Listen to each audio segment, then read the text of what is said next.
L'École supérieure d'administration, d'économie, de journalisme et des métiers de l'audiovisuel ESAE offre de nouveaux challenges pour l'année universitaire 2023-2024. Étudiantes et étudiants, parents d'élèves nouveaux bacheliers, ESAE, c'est la garantie d'une formation de qualité à des conditions très avantageuses. À Gbedjromede, à Papa, à Boumekalavi et Parakou, inscrivez-vous en administration générale, administration du travail et de la sécurité sociale, trésor et finances publiques, impôts, diplomatie et relations internationales, journalisme et métiers de l'audiovisuel, gestion des marchés publics, planification et développement local, sciences économiques, sciences juridiques et toutes les filières des sciences de gestion. ESAE vous offre des bourses, demi-bourses et de réductions pour les premières inscriptions dans toutes ces filières. Waouh! En licence 1, 2 et 3 et en master, bénéficiez jusqu'à 50% de réduction sur tous nos sites. N'est-ce pas génial? Infoline. ESAE Gbedjromede, 3e rue à droite en quittant le carrefour Le Jador pour la BIBE Jéricho ou au plus 229 90 93 65 21 98 98 14 00 à Kpakpa au plus 229 52 88 33 33 à Boumekalavi au plus 229 52 88 44 44 Parakou au plus 229 52 46 12 12. ESAE, l'excellence à un an. Bonjour à nouveau, chers amis internautes. Nous démarrons la une des journaux comme à l'accoutumée par la manchette du quotidien béninois d'information générale et d'analyse L'Informateur qui nous propose ce matin en manchette âge de l'Association des statisticiens, planificateurs et démographes du Bénin. Un autre départ pour l'ASPD Bénin. Serge Marcel Loupé, élu pour le nouveau défi. Les impressions du président sortant Habib Tidjani. Le nouveau bureau s'engage à combler les attentes, lesquelles vous sont présentées à la page 3 de la livraison de ce matin. On peut lire également à la une de l'Informateur du jour, aspirant au métier d'enseignant du département du supérieur, Éléonore Yaïla Descamps fait le point du fichier national, lequel vous est retranscrit à la page 4. Blocage du pétrole nigérien à Sémé, les dernières réactions des deux côtés sont à retrouver dans les colonnes de la parution de ce matin de l'Informateur. Prison civile d'Apro-Misrété sans permis de visite. Une visite à Rekiamadougou refusée à l'ex-président de la République Nicéphore Dieudonné Soglo. Retrouvez des précisions dans les colonnes de la parution du matin du journal qui relaie dans les colonnes de sa livraison comme à l'accoutumée les productions journalistiques des étudiants en formation sur les différents campus de l'ESAE, l'école supérieure d'administration, d'économie, de journalisme et des métiers de l'audiovisuel qui a ses campus dans les villes de Cotonou, d'Abomey-Calavi et de Parakou. La Nation, ce matin en manchette, parle de marche pacifique contre la cherté de la vie, des messages pour plus d'attention aux travailleurs. L'analyse de Guillaume Atingbe est à retrouver à la page 3. On peut lire également à la une de La Nation de ce matin, audience au palais de la Marina, le Fonds monétaire international satisfait des performances du Bénin, lesquelles vous sont détaillées à la page 3. Mécanisme de stabilité des États côtiers, renforcer la présence de l'État et la résilience des communautés. Un article qui vous est publié à la page 7. Fraternité à présent, Anselme Amoussou, à propos de la cherté de la vie au Bénin. Je cite, cette marche doit être perçue comme un appel pour qu'on sorte de l'impasse actuelle. Fin de citation.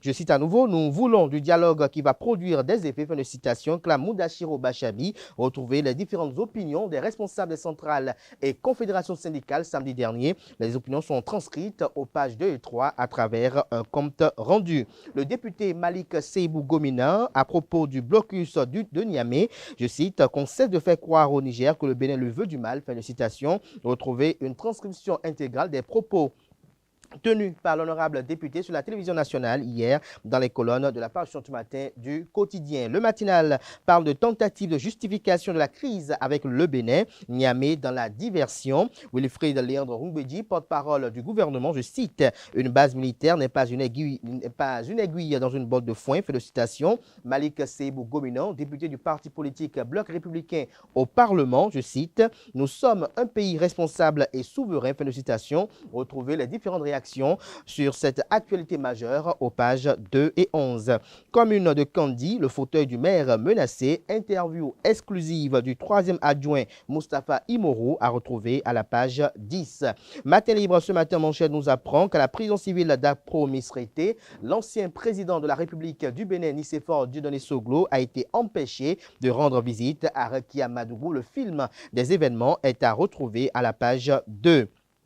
Toujours à la une du quotidien Matin Libre de ce matin, interdiction de l'embarquement du pétrole nigérien. C'est une décision responsable apprécie autant pour moi le député Malik Seibou Gomina. Le Béninois libéré ce matin manchette, maladresse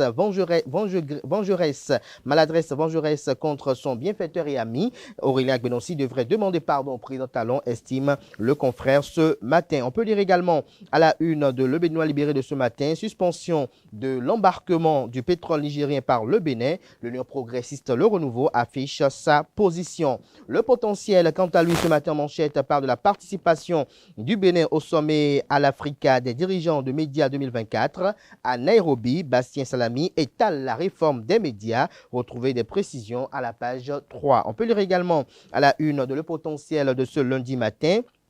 Municipalité de Porto Novo, le deuxième adjoint au maire, Alain Tozo, arrêté et placé en garde à vue. La vente d'une réserve administrative dont il a apposé sa signature sur la convention est le soubassement de l'affaire. Alors que 2 personnes sont déjà en prison, plusieurs autres cadres et chefs service sont dans le viseur de la justice, nous apprend le Canard. Il sera présenté, il s'agit bel et bien du deuxième adjoint au maire, demain lundi, il s'agit bien évidemment d'aujourd'hui, le journal allait écrire, au procureur spécial après la Cour de répression des infractions économiques et du terrorisme, Retrouvez des détails sur cette affaire à la page 6 de la page ce matin du Canard qui propose également comme titre ce matin à sa une, accusé d'abus de pouvoir, d'autorité et trafic d'influence dans une affaire successorale, plainte contre le commissaire de Ruegbo, Rufin Darouin, une personne du 3e âge, conseiller pédagogique à la retraite, dit être violenté par les agents de police.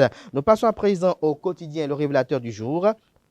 Rencontre gouvernement central et confédération syndicale, 4 points à l'ordre du jour, lesquels vous sont exposés à la page 3. La Nouvelle Tribune, marche des travailleurs contre la cherté de la vie au Bénin. La gouvernance Talon fortement décriée. Le journal nous fait observer qu'après une tentative réprimée il y a quelques jours, les travailleurs béninois sont descendus dans les rues de Cotonou le samedi 11 mai 2024. Comme l'avaient annoncé les centrales et confédérations syndicales, il s'agissait de manifestations contre la cherté de la vie, mais aussi le recul démocratique et la limitation des libertés fondamentales. Au cours de cette marche, la gouvernance du président Patrice Talon a été fortement critiquée et décriée par les acteurs sociaux. Retrouvez un compte rendu de la rédaction de la Nouvelle Tribune dans les colonnes de la parution de ce matin.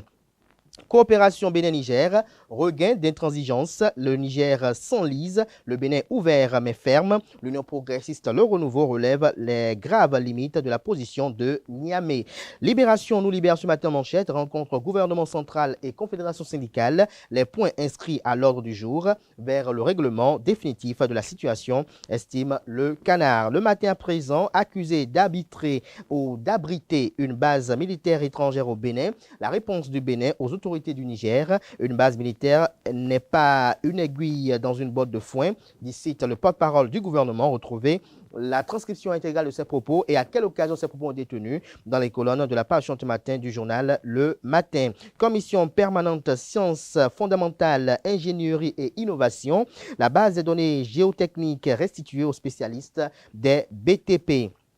L'événement du jour à présent communique, blocage du chargement du pétrole nigérien sur les navires. L'Union progressiste Le Renouveau comprend la décision et encourage le gouvernement Talon. L'événement précis, crise entre le Bénin et le Niger. Le pouvoir Talon démonte les accusations du Niger. Je cite, une base militaire n'est pas une aiguille dans une botte de foin, clarifie le porte-parole du gouvernement Wilfried Ndoumbedji. Fin de citation. Il n'y a personne au Bénin qui veut attaquer le Niger, rassure le député du bloc républicain Malik Seibou Gomina. Retrouvez les différentes opinions dans les colonnes de la page automatique de l'événement précis, précisément aux pages 5, 6 et 7.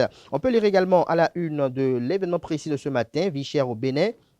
Les syndicats ont marché, le gouvernement tente le dégel de la crise sociale. Les 4 points prévus à la rencontre gouvernement-syndicat après la marche du 11 mai, les syndicats bientôt chez les députés et Alain Orunla. Nous passons à présent à Gaskiani Info. Crise de pipeline, ce que le Niger et le Bénin perdent sont exposés à la page 2. Nous passons à présent à Le Confrère de la matinée, émission sportive, les arènes du sport sur la FM 104. Radio Tokba. Wilfried Dayon Eton approuve les nombreuses réformes opérées à tous les niveaux de manière à révéler le sport béninois. Lire son portrait réalisé par FSP dans les colonnes de la page du matin de Le Confrère de la matinée. Nous passons à présent à Dabarou, tournée nationale de reddition de comptes des membres du gouvernement. Quels mots pour guérir les maux d'une population affamée, s'interroge le confrère. La priorité, quant à lui, ce matin à sa une, présence ou non de bases militaires étrangères, démenti formel du porte-parole du gouvernement. Diak Pata, quant à lui, Kandi, le maire de Kandi, sur une chaise éjectable. Le télégramme à présent, présidentiel de 2026, Patrice Talon était face à sa mouvance ce samedi. Toujours à la une de Le Télégramme de ce matin, point de presse du Premier ministre nigérien le samedi 11 mai 2024. Au Bénin, je cite, on entraîne des terroristes qui doivent venir déstabiliser notre pays. Fin de citation. Retrouvez la transcription intégrale de ces propos dans les colonnes de la page du matin du journal qui nous apprend que dans le cas des violences électorales au Bénin, 31 personnes ont été condamnées à des peines de prison et 146 millions d'amendes. 4 des manifestants ont écopé de 10 ans de prison ferme. Le quotidien Nassiara, restriction continue de visite à Rikia Madougou, Nicéphore Dieudonné Soglo, bloqué au portail de la prison civile d'Akpro Misrété. Les 4 vérités, Agence nationale d'identification des personnes ANIP, imams, alpha et non-musulmans, membres de la Fondation Malekhossou, félicitent le directeur général de l'ANIP et son équipe. Nous restons à la une de les 4 vérités pour boucler ce matin. Visite à la prison civile d'Akpro Misrété. Voici pourquoi Nicéphore Dieudonné Soglo n'a pas pu voir Rikia Madougou. Les visites dans les prisons et maisons d'arrêt sont régies par l'article 113 du règlement intérieur, type des établissements pénitentiaires. Retrouvez des précisions sur le dit article à la page 3 de la page ce matin du Canard. Ce sera tout pour la présentation de quelques titres parus ce jour dans la presse locale. Les quotidiens sont disponibles dans les kiosques, également accessibles en ligne pour ceux d'entre eux disposant bien évidemment de site internet. Place à présent au bulletin matinal d'information et à la page des sports.